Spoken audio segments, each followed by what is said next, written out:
उधर अलवर जिले के बहरोड से विधायक बलजीत यादव ने किसान आंदोलन को समर्थन दिया है। वहीं आंदोलन में शामिल होने के लिए ट्रैक्टर से जाते हुए वीडियो सामने आया है, जिससे बहरोड विधायक बलजीत यादव के नेतृत्व में ट्रैक्टर रैली शांजापुर बॉर्डर के लिए किसान आंदोलन के समर्थन में रवाना हुई।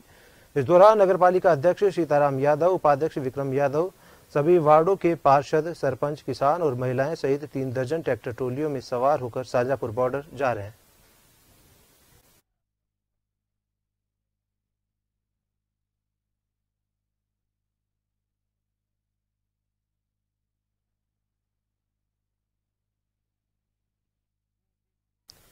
और खबर को लेकर चर्चा करेंगे। हमारे साथ बहरोड से विधायक बलजीत यादव जी फोन लाइन पर जुड़ चुके हैं। बलजीत जी, सबसे पहले तो जन टीवी आपका बहुत बहुत स्वागत करता है। बहुत बहुत धन्यवाद जी। बलजीत जी, आज आपने किसान आंदोलन को समर्थन दिया है। बिल्कुल जी। बलजीत जी, क्या मुख्य मांगे हैं आपकी? देखिए, जो केंद्र सरकार 3 कृषि बिल लेकर के आई है, वो पूर्ण रूप से पूंजीपतियों को, जो बड़े पूंजीपति हैं, उनको फायदा पहुंचाने के लिए लाए गए हैं जी। और किसान को बर्बाद करने वाले हैं ये बिल। उन बिलों का मैं शुरू से विरोध कर रहा हूं। मैंने विधानसभा में भी उनका विरोध किया, पहले भी विरोध किया। कल हमने बहरोड तहसील और नीमराना तहसील के सभी सरपंचों की मैंने मीटिंग की, नगर पालिका बहरोड के सभी पार्षदों की मीटिंग ली और सब ने ये तय किया कि हम सारे जनप्रतिनिधि किसानों के साथ ट्रैक्टर पे सवार होकर दिल्ली की ओर कूच करेंगे और जो बॉर्डर पे जहां पुलिस ने रोक रखा है किसानों को, जहां महापड़ाव डाल रखा है किसानों ने जी, हम भी उसमें शामिल होंगे। और पूरे क्षेत्र में मैंने निवेदन किया सभी सरपंच साहिबान से कि आप अपनी अपनी पंचायत में एक एक व्यक्ति को इस जो बिल की खामियां हैं वो सब उनको बताएं और जो इसके पीछे जो मकसद है पूंजीपतियों को लाभ पहुंचाने का, उसके बारे में भी सब किसानों को समझाएं और सब लोगों को जगाएं। निश्चित रूप से मैं समझता हूं आज जिस जोश खरोश के साथ 100% हमारे सरपंच जो बहरोड और नीमराना के सभी इसमें शामिल हुए, पूरे के पूरे सारे पार्षद शामिल हुए, चेयरमैन, वाइस चेयरमैन सब शामिल हुए और उनके सबके जोश को और उनके साथ जो किसान आए ट्रैक्टर पे सवार होकर, उनके जोश को देखते हुए मुझे लग रहा है कि मेरे क्षेत्र का किसान भी जाग चुका है और वो सबको और जगाएंगे और हम गांव-गांव जाके मीटिंग करेंगे और सबको जगा करके और एकत्र होकर के अगर इन बिलों को नहीं वापस दिया केंद्र सरकार ने तो दिल्ली की ओर कूच करेंगे। बलजीत जी, किसान करीब 27-28 दिन से दिल्ली की ओर कूच कर रहे हैं और राजस्थान के जो किसान हैं उनको शांजापुर बॉर्डर पे भी रोक दिया गया है, यह कह के कि हरियाणा सरकार ने धारा 144 का बहाना बनाकर उन्हें शांजापुर बॉर्डर पर रोक दिया है और उन्हें आगे नहीं जाने दिया जा रहा है। तो क्या ये भी एक सियासत मानी जा सकती है? देखिए, 100% सियासत है।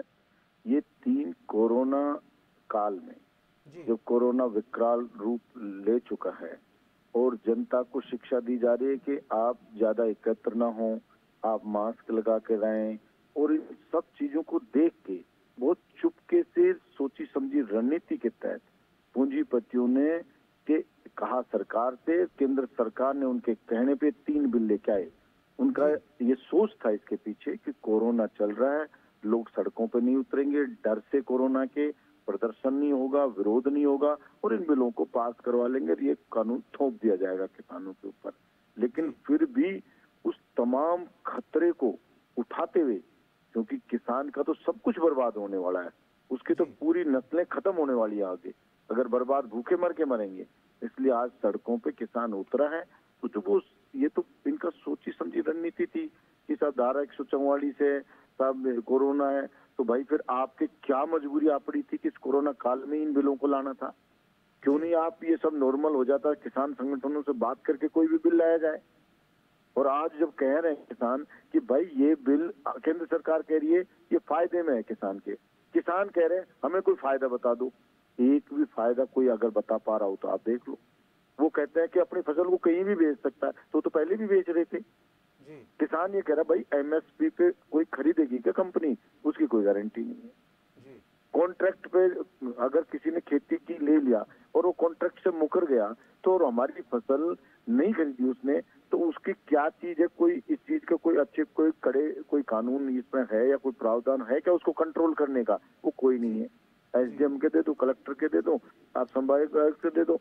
एग्जाम्पल के लिए किसी के टमाटर के लिए कॉन्ट्रैक्ट किया, टमाटर की फसल खरीदेगी कंपनी और उसने टमाटर की फसल सस्ती होगी नहीं खरीदी, तो वो जाएगा एसडीएम के पास, तब मेरे टमाटर नहीं खरीदे जा रहे हैं। एसडीएम के महीने भर पड़ा रहे, फिर कहेगा कलेक्टर के, फिर कलेक्टर के जाओ, फिर संभागीय आयुक्त के जाओ, और फिर 6 महीने बाद ये फैसला दिया जाएगा, कंपनी को कहा जाएगा आप टमाटर खरीदो, और वो कह देंगे हम खरीद रहे हैं सर, और जो फिर कांटा लगाएंगे लाओ टमाटर, तो 6 महीने बाद टमाटर मिलेंगे क्या खेत में? वो तो फसल बर्बाद होकर खत्म हो चुकी होगी, और वो कह देगा साहब मैं तो खरीद रहा हूँ आपने कहा। तो मैं तो ये मांग करता हूँ कि कोई कॉन्ट्रैक्ट के ऊपर खेती लेती है और फसल कंपनी नहीं खरीदती है, तो उस फसल को सरकार खरीदे जिस रेट पे तय हुआ है, और उस कंपनी से वसूल करे वो पैसा, और कंपनी के मालिक को सजा हो उस चीज के लिए। तो ये चीजें डालें उसमें, पर वो चीज कोई नहीं डालने चाह रहे। भंडारण की शर्त हटा दी, अब कोई किसान तो कोई भंडारण कर नहीं सकता, बड़े बड़े पूंजीपति हैं वो सारे भंडारण कर लेंगे, मार्केट में आएगा नहीं अनाज, आएगा नहीं तो रेटें आसमान छुएंगी, और फिर जब आसमान छुएंगे तब वो मार्केट में भेजेंगे, तो महंगाई बढ़ेगी भयंकर ढंग से, और गरीब आदमी मर जाएगा, दूसरा तबका भी मर जाएगा।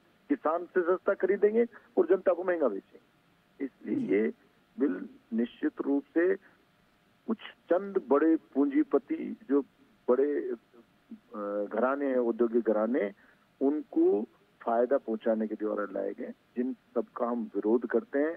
और ये केंद्र सरकार को आज नहीं कल झुकना पड़ेगा, इन बिलों को वापस लेना पड़ेगा, और नहीं लिया तो वो ध्यान रखे देश में डेमोक्रेसी है, हिटलरशाही नहीं है, और यही जनता सरकार बनाती है और यही जनता सरकार से उतार दे, जो उतार देगी नहीं मानेगी।